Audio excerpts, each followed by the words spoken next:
Sticks, fresh tips, go back, go bounce, or this, or that, okay? Now we get to the drum. But the drum itself, I feel like how to play a show here. We're going to go quick on it because I don't want to get rigid.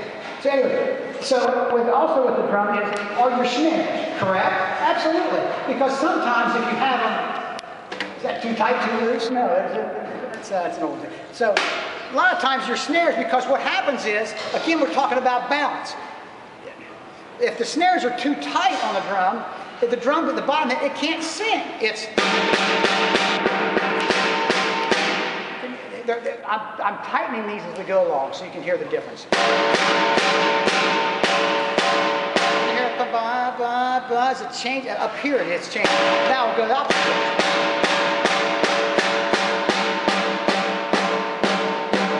That's a whole different thing.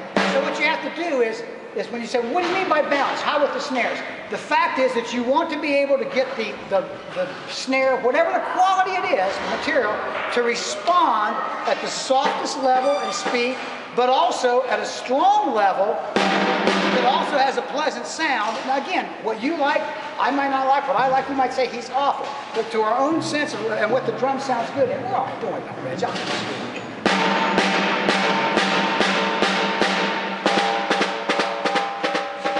Because a lot of times what happens is when everybody thinks when they play soft, well, I just play at the edge of the drum.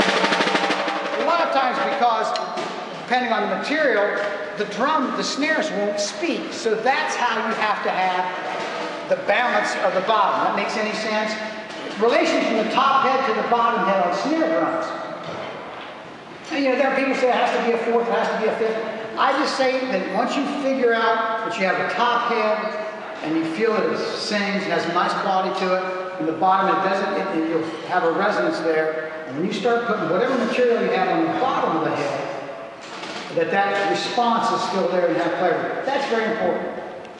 As far as materials, again, because what we're really doing, what I do, I have to make, it's really weird, I have to make music that's written from, I don't know, 1600s up to the 21st, 22nd century. So I have to provide all these colors. I'm a painter with colors, but also mood.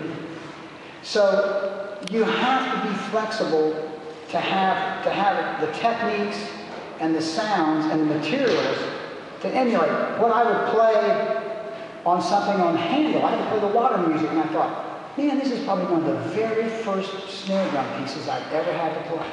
I've not ever had to play, but ever played in the orchestra. Man, this is great playing. I had a great big rope drum. If you ever get a chance to come down here to Columbus Symphony, I'm going to pitch our product. We have a new young conductor. This guy's name is Jean-Marie Zakin.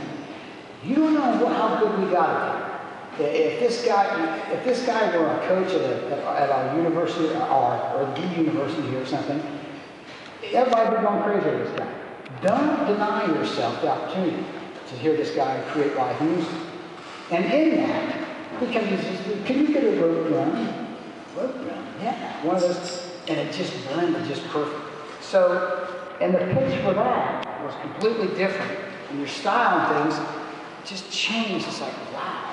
So you have to be flexible and be able to paint that. He comes up and he says, what happens a lot of times in drumming is we think about the nail, but we seldom think about the hammer. I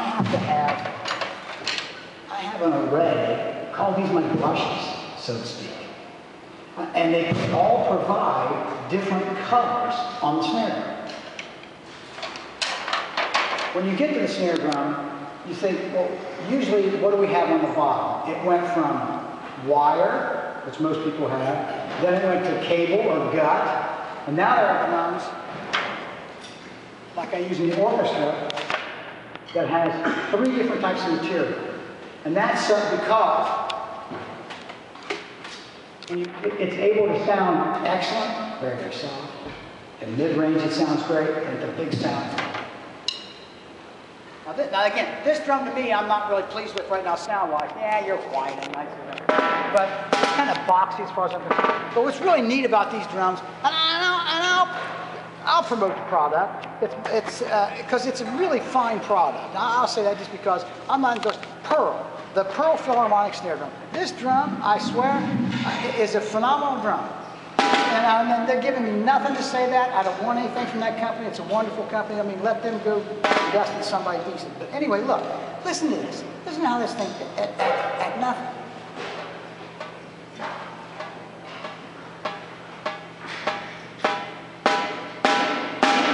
That's when it gets kind of boxy. But you have, wow. So it's just, what are you doing, promoting the drum? No, but just you have all these materials. This drum was made by the Hinger Drum Company, and it has just airplane cable. The guy took airplane cable, and he used these as snares rather than, and this gets a much darker quality because it's bigger and deep. Oh, I knocked my, you know, I didn't